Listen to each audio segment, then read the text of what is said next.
오늘 주시는 하나님의 말씀은 신약성경 야고보서 1장 22절에서 27절까지 말씀입니다. 다 함께 한 목소리로 하나님 말씀을 봉독하겠습니다. 시작. 너희는 말씀을 행하는 자가 되고 듣기만 하여 자신을 속이는 자가 되지 말라. 누구든지 말씀을 듣고 행하지 아니하면 그는 거울로 자기의 생긴 얼굴을 보는 사람과 같아서 제 자신을 보고 가서 그 모습이 어떠했는지를 곧 잊어버리거니와 자유롭게 하는 온전한 율법을 들여다보고 있는 자는 듣고 잊어버리는 자가 아니요 실천하는 자니 이 사람은 그 행하는 일에 복을 받으리라. 누구든지 스스로 경건하다 생각하며 자기 혀를 제갈 물리지 아니하고 자기 마음을 속이면 이 사람의 경건은 헛것이라. 하나님 아버지 앞에서 정결하고 더러움이 없는 경건은 곧 고아와 과부를 그 환난 중에 돌보고 또 자기를 지켜 세속에 물들지 아니하는 그것이니라. 아멘. 네, 주신 본문 말씀을 가지고 말씀을 마음의 새김이라는 제목으로 말씀을 나누겠습니다. 네, 오늘 본문은 여러 번 몇 주에 걸쳐서 지금 나누고 있는데요. 말씀을 듣기만 하는 데에서 그치지 말아야 되고 말씀을 행하는 자가 되어야 한다라는 것을 강조하는 말씀입니다. 그러면서 한 가지 비유를 주고 있는데요. 먼저 본문 23절과 24절에서는 이렇게 말합니다. 누구든지 말씀을 듣고 행하지 아니하면 그는 거울로 자기의 생긴 얼굴을 보는 사람과 같아서 제 자신을 보고 가서 그 모습이 어떠했는지를 곧 잊어버리거니와. 말씀을 듣고 행하지 않는 자를 지금 이렇게 비유하고 있죠. 그는 거울로 자기의 생긴 얼굴을 보는 사람과 같다. 거울로 자신을 보고 그 모습을 금방 잊어버린다는 것이죠. 지금은 이렇게 거울로 반사된 사물이 정말 그 실제 사물인 것처럼 사물 그대로를 잘 비춰주는 거울을 우리가 쓰고 있지만 성경 당시만 해도 사용하던 거울은 구리로 만들거나 노수로 만든 청동 거울 이런 것이었습니다. 그러니까 거기에 비춰진 형체는 겨우 형체를 알아볼 수 있을 뿐 얼굴에 있는 잡티 하나, 옷에 묻은 먼지 하나 이런 것들까지 구별할 수 있는 지금의 거울과는 차원이 달랐던 것이죠. 아주 흐릿하고 희미했습니다. 그래서 고린도 전서 말씀에 우리가 지금은 거울로 보는 것 같이 희미하나 그때는 얼굴과 얼굴로 대면하여 본다 이런 식으로 말씀이 있는 거죠. 거울로 보는 것만큼 확실하게 잘 보이는 것이 없는 그런 지금의 입장에서는 잘 이해가 안 되는 말씀이지만 실제 당시에 사용하던 거울은 희미하게만 보이는 그런 거울이었습니다. 그러니 그 거울을 통해 자기 자신을 보면 자신의 모습을 자세히 관찰해서 뭔가 수정할 점이 있으면 수정을 하고 티를 제거하고 이렇게 하는 게 정말 어렵고 그려 대략적인 그런 내 모습을 확인하고 돌아서는 거죠. 거울로 뭔가를 파악할 수 있다라는 확고한 기대감 이런 것이 있을 수가 없습니다. 그냥 적당히 보이는 데까지 관찰해 보다가 그냥 괜찮다 싶으면 돌아서는 것이 전부인 것이죠. 말씀을 듣고도 행하지 않는 사람이 바로 이와 같다라는 것입니다. 그는 처음에 말씀을 듣는 자세부터가 다릅니다. 말씀으로부터 내 삶의 문제를 해결받거나 몰랐던 진리를 깨닫게 된다거나 이런 것들을 얻으려는 어떤 기대나 확신 이런 거 없이 그냥 적당히 들어보고 다시 돌아서는 것이죠. 희미한 거울로 자신의 얼굴을 들여다보고 금방 그 자신의 이 희미했던 모양을 잊어버리듯이 기대감 없이 들었던 말씀은 그저 한 귀로 들은 순간 다른 귀로 그냥 빠져나가 버리게 됩니다. 만약 거울로 자신에게 뭔가 묻었다라는 것을 확인을 했어도 금세 내가 뭐가 묻었었는지를 이렇게 잊어버린다면 나중에 그걸 수정하거나 씻거나 하지 않을 테니 거울을 본 행위 자체가 의미가 없어지는 것이 아니겠습니까? 말씀을 통해 내 삶에 문제가 되는 부분 혹은 깨닫지 못한 진리 이런 것들을 내가 들었다 할지라도 그 내용을 기억하지 못한다면, 금세 잊어버렸다면 말씀을 들으러 나오는 것 자체에 의미가 없어지게 됩니다. 반면에 말씀을 듣고 행하는 자에 대해서는 본문 25절에서 이렇게 말합니다. 자유롭게 하는 온전한 율법을 들여다보고 있는 자는 듣고 잊어버리는 자가 아니요 실천하는 자니 이 사람은 그 행하는 일에 복을 받으리라.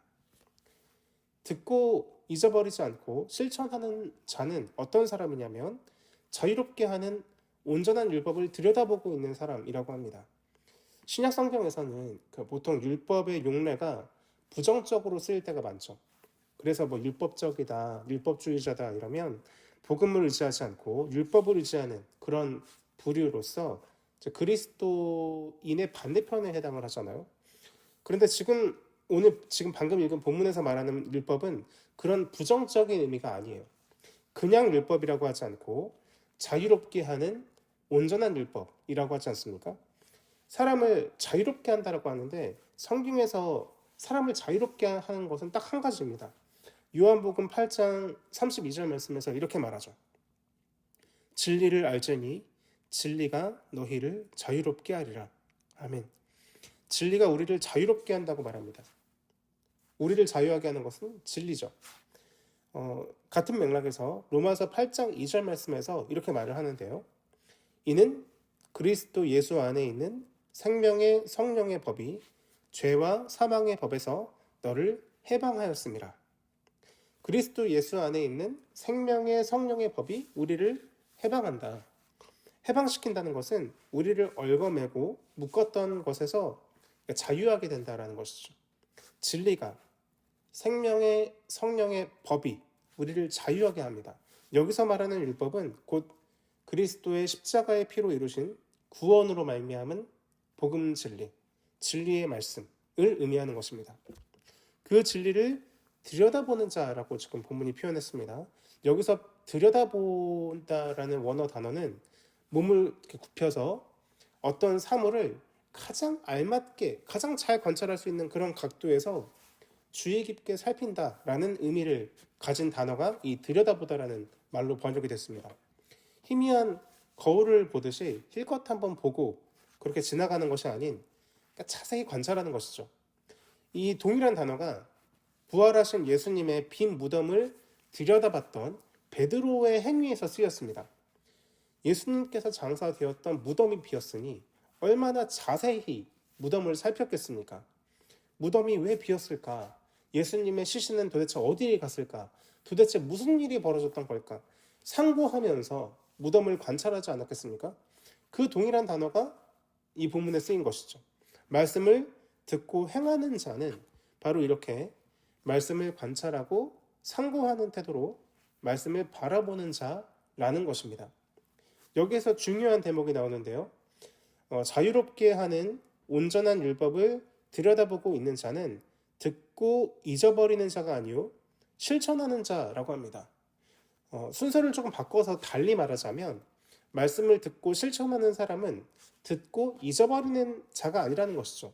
듣고 기억하는 사람이라는 것입니다.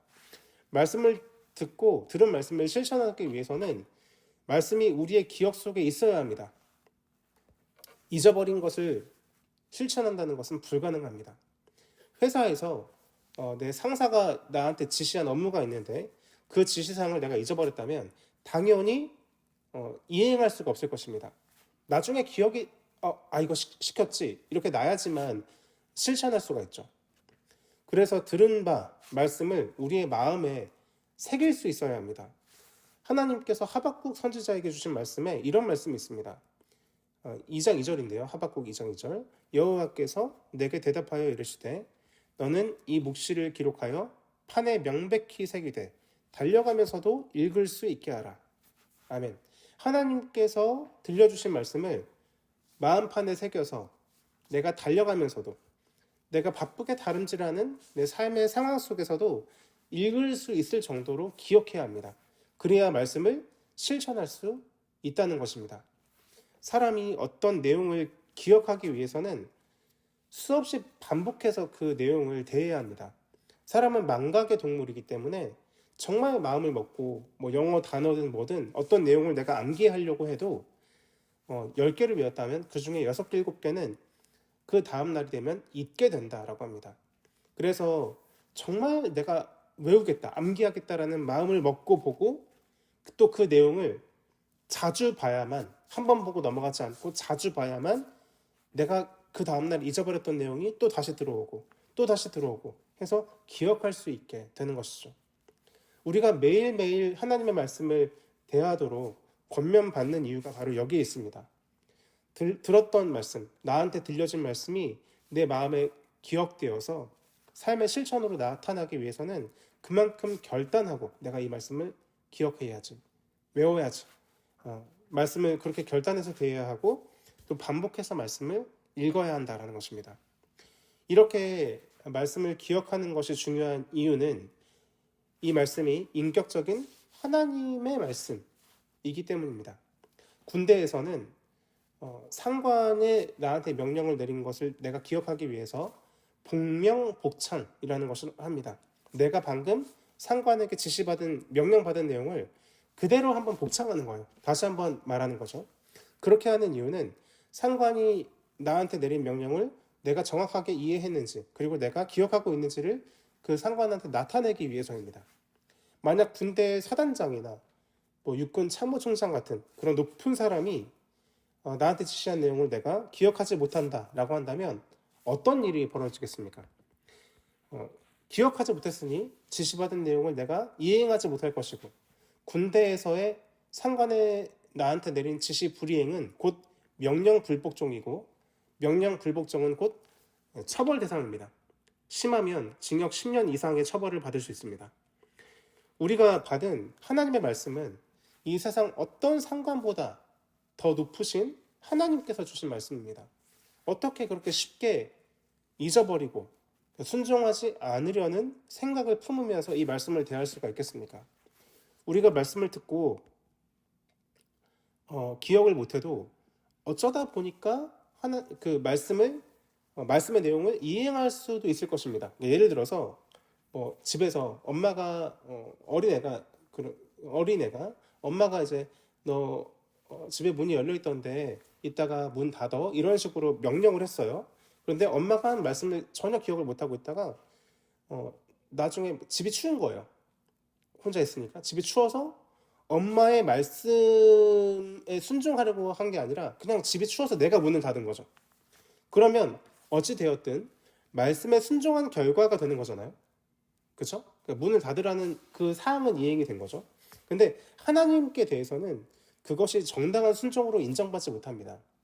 하나님의 말씀에 대한 순종은 그냥 그 지시 내용, 지시 사항을 이행하는 게 아니고 하나님께서 말씀하신 거지 하면서 인격적으로 따르는 게 말씀에 대한 실천이고 순종이에요.